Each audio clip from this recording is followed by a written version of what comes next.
gracias. Esta parte es muy interesante, muy importante y se puede ver también desde otras aristas. Yo haría una última reflexión aprovechando aquí el panel. Mencionaba Anaí que la industria paga por extracción más o menos 19 pesos por metro cúbico. Cada 1000 litros cuestan 19 pesos, más el debido proceso que las empresas hacen por la potabilización y por el envase, pues genera un cierto costo por metro cúbico que a ellos les representa. Si pensamos en una botella de 1 litro, que cuesta más o menos en promedio 7 pesos, estamos hablando de que 1 metro cúbico de agua embotellada lo pagamos todos los que la tomamos más o menos en 7,000 pesos. 7,000 pesos 1 metro cúbico. Si ustedes se van a sus recibos de agua, los que genera el SACMEX, el organismo operador que abastece el agua en la Ciudad de México, podrán ver que lo que pagan por agua es una cierta cantidad. Si ustedes hacen la división de lo que pagan por agua por los metros cúbicos que consumen, yo creo que andará el metro cúbico de agua que llega a sus casas aproximadamente, no sé, entre 20 pesos, 15 o 20 pesos dependiendo de las tarifas y dependiendo de las zonas en donde vivan. Lo que quiero nada más dejar claro es la gran diferencia que hay entre lo que pagamos por el costo de la prestación del servicio que nos brinda, digamos, la autoridad, en este caso el sistema de aguas, contra lo que no vemos y no percibimos, pero sí pagamos por consumir 1 metro cúbico de agua embotellada. En el mundo ideal, que no lo es al menos en este país, pues deberíamos de abrir la llave y poder tomar el agua como sale de la llave, como se hace en otros países. Sin embargo, ¿qué sucede? Que hay países en Europa en donde la presión de las redes es suficiente para que uno abra el agua uno abra la toma, salga el agua directa de la red primaria y la pueda yo tomar. Aquí, digamos, el agua potable o el agua que se surte a las casas hasta la red primaria es potable. ¿Qué sucede? Que muchas veces el agua entra a los edificios, a las casas y va a dar a una cisterna. De la cisterna sube al rotoplas y en ese proceso se contamina. Entonces la verdad es que hay una gran desconfianza de todos nosotros a abrir la llave, a servir un vaso y tomárnoslo. ¿Por qué? Porque pues, finalmente nosotros decimos que el agua de la llave está contaminada. La verdad es que no llega contaminada, sin embargo se contamina en el proceso de entrar a las casas. Un porcentaje altísimo, creo que el 80% de la contaminación proviene de la entrada de la red primaria hacia la toma y hacia la llave, pero el costo que pagamos, a lo que quiero llegar es que el costo que pagamos por 1 metro cúbico de agua embotellada es altísimo. Le damos unas ganancias tremendas a las empresas que embotellan esta agua, que a su vez la toman de pozos o de fuentes subterráneas que de alguna manera debería utilizarse agua para el abastecimiento y para el consumo humano, y pues es un gran negocio el que hacen, ¿no? Y pues es un gran negocio el que contribuimos todos nosotros. Nada más sería la última reflexión en cuanto a este tema, ¿no? O sea, las preguntas al final, para mí me toca ser moderador, nada más quise hacer una reflexión. Seguimos, por favor, con la tercera presentación a preguntas y respuestas. A ver, iniciamos por aquí. Nos vamos a atrás. Con estos resultados, los estudios que nos están presentando, aquí, ¿qué tipo de política? Primero, una política fiscal o tributaria, en este caso, para esas industrias, y cómo manejar estas industrias, porque al final de cuentas, pues las ganancias son grandes y esas no se, o sea, crearán empleos, crearán lo que tú quieras, pero realmente están llevando un recurso y están ganando una ganancia que no se queda en el país, no en este caso. ¿Cuál sería la política del Estado en materia fiscal o tributaria para compensar este tipo de ganancias tan exorbitantes, ¿no? Perdón, contestamos esta, no sé si alguien la quiere contestar aquí del panel. Yo creo que podríamos juntarlas, porque la mía está muy relacionada con el compañero, y yo creo que es mejor. Perdón, vamos a dar margen a unas 6 preguntas. Esta es la primera, por favor. Segunda, tercera, cuarta. En el caso, los que van muy llenos de garrafón, todas esas empresas venden y venden, y o es el garrafón de 10 litros, te cobran más de 11 pesos. Eso era en mesa, y el de 20, y llega uno y lo llena. Además llega un momento que todos los distribuidores de agua acumulan dinero y llega a ser tanto dinero que no solo el transporte y demás. Si tienen una concesión de venta, ¿cuánto se les va a cobrar al final de la enorme ganancia que están acumulando? Segunda pregunta, tercera. Sí.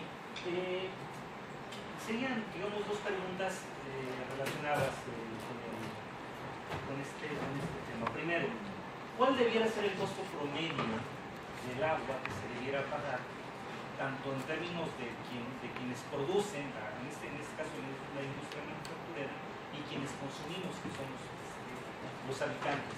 Y una pregunta relacionada con la infiltración de agua. ¿Qué sucede con los suelos salinos?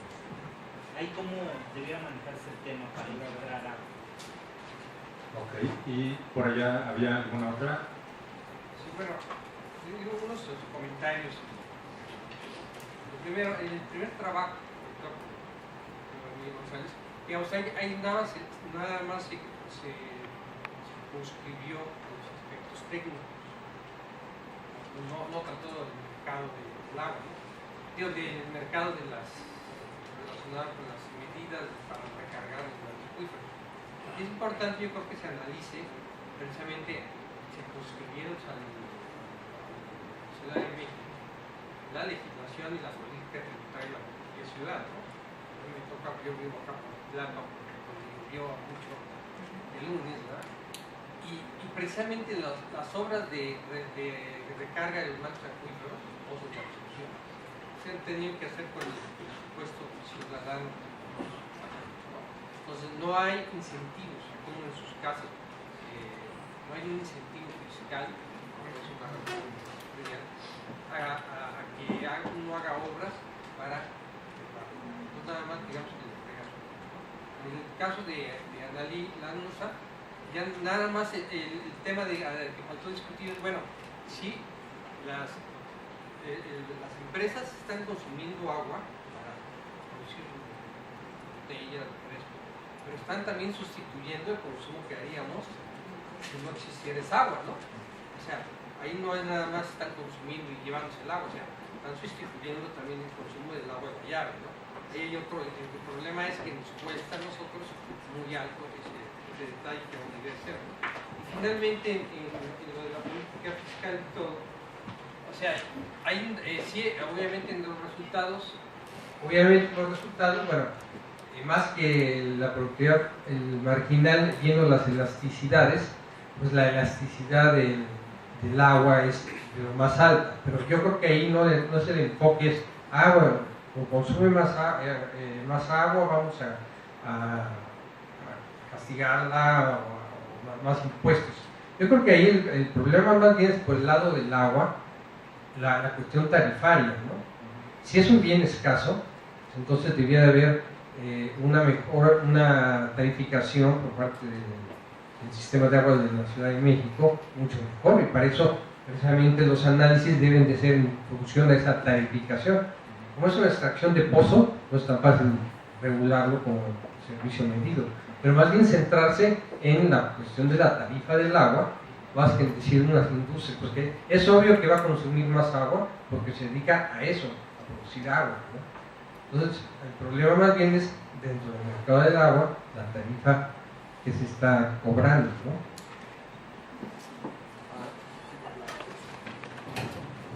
Acá falta una última pregunta. Bueno, más que pregunta es un poco hacer un ejemplo de las paradojas y desafíos que tiene nuestro país frente a las políticas regulatorias y el diseño, digamos, de las fallas del Estado, por eso me decía cuál Estado, que hemos hecho estudios, Daniel, Anaí, etcétera, del tema del tratamiento de aguas residuales, porque le han sacado las vueltas a pagar unos precios en los municipios desde el 2001 para no aplicar la norma de descarga de aguas residuales en cuerpos de agua. Entonces tuvieron que dársele un rodeo, un lado que se llama un esquema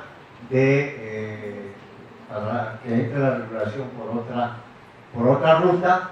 Y la paradoja viene aquí, compañeros. Es decir, nosotros encontramos en el estudio de que la mayoría de las empresas descargan, los municipios también, impunemente a los cuerpos de agua, sus aguas residuales, y el costo marginal, digamos, de la empresa es del orden de 2 pesos por metro cúbico de la tratarse bien, por la ingesta que ellos hacen a su vez del agua virtual.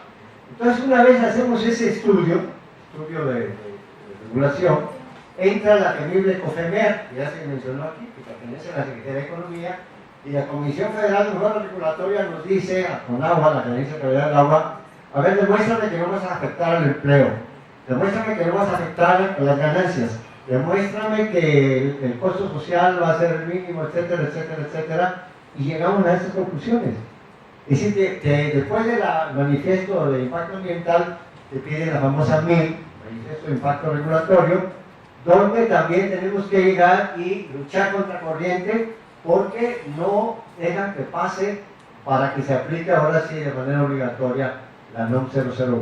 Entonces ahí tenemos, digamos, estos problemas en la incapacidad de los organismos de regulación y normativa que tiene el Estado mexicano en la función pública. Entonces hay un problema que ahí habían tratado los compañeros sobre la debilidad de las instituciones para irnos, para no dejarle todo en manos del mercado, que es lo que está ocurriendo.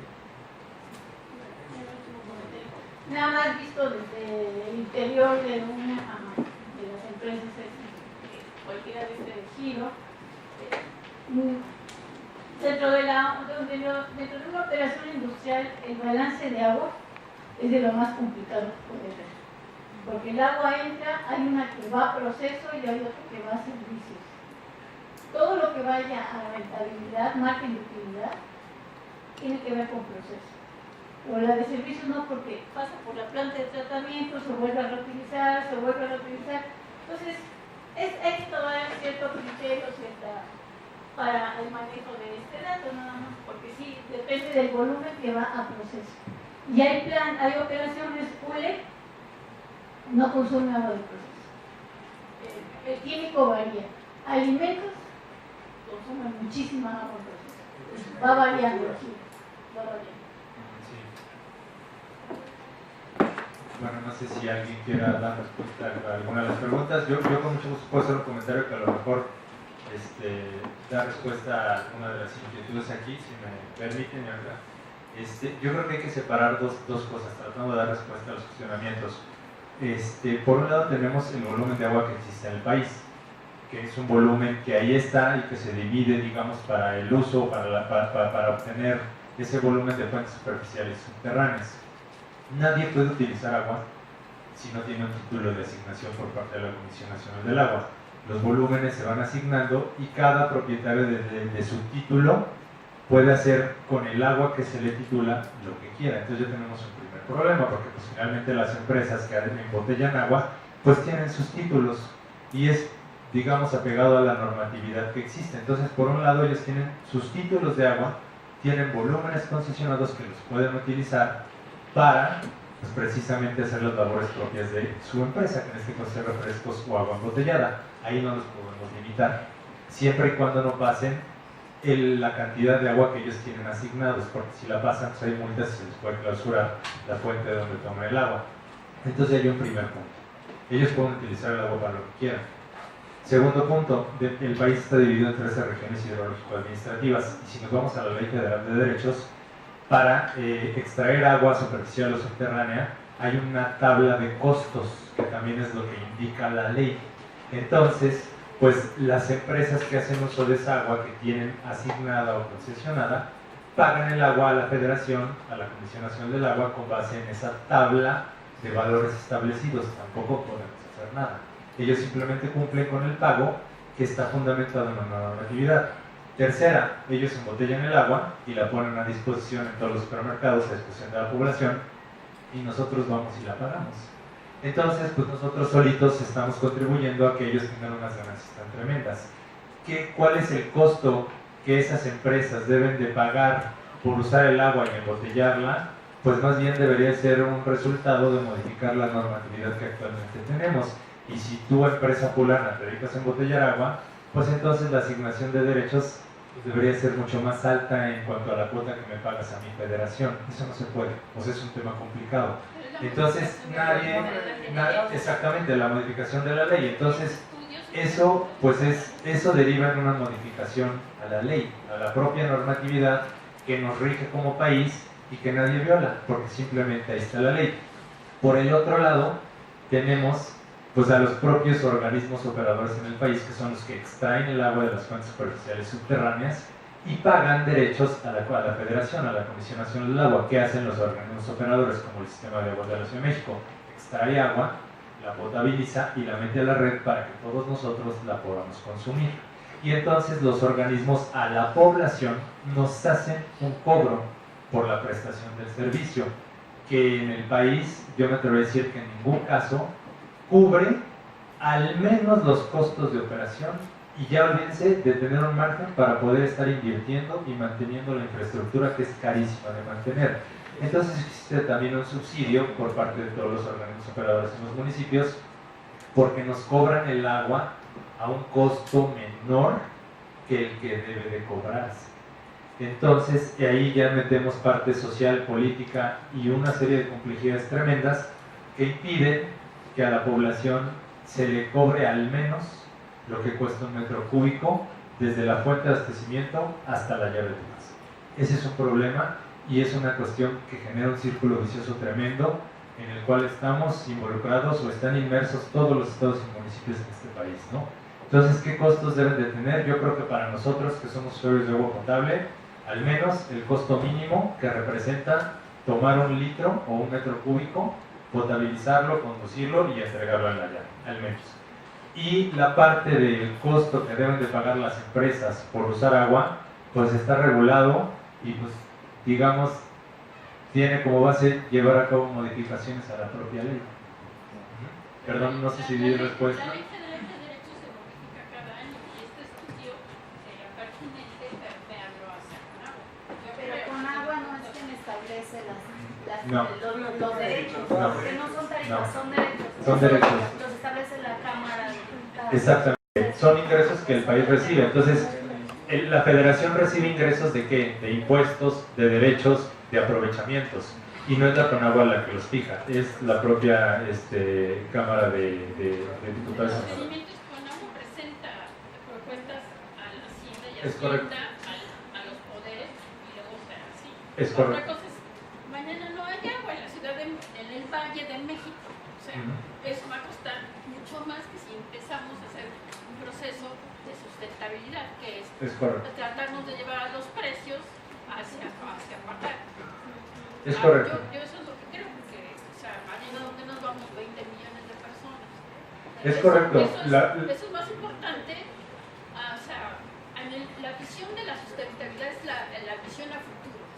Entonces tenemos que movernos hacia allá, poco a poco. Y estos estudios pues, son de gran valor, porque además la Conagua tiene que ocuparse de la potabilización, lo que ustedes han dicho aquí, el alcantarillado, todo, las hidroeléctricas, etc. Entonces este estudio, pues, que están aquí, yo lo que creo es que deben de permear este conocimiento hacia las secretarías. Eso es lo que la propuesta.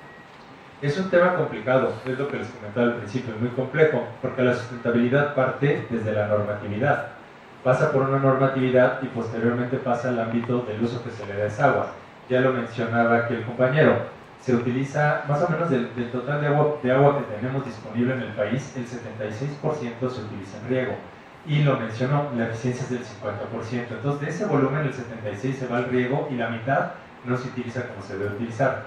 El restante se utiliza para algunas otras cosas y más o menos el 15% del agua que tenemos disponible en el país se utiliza para abastecimiento público urbano.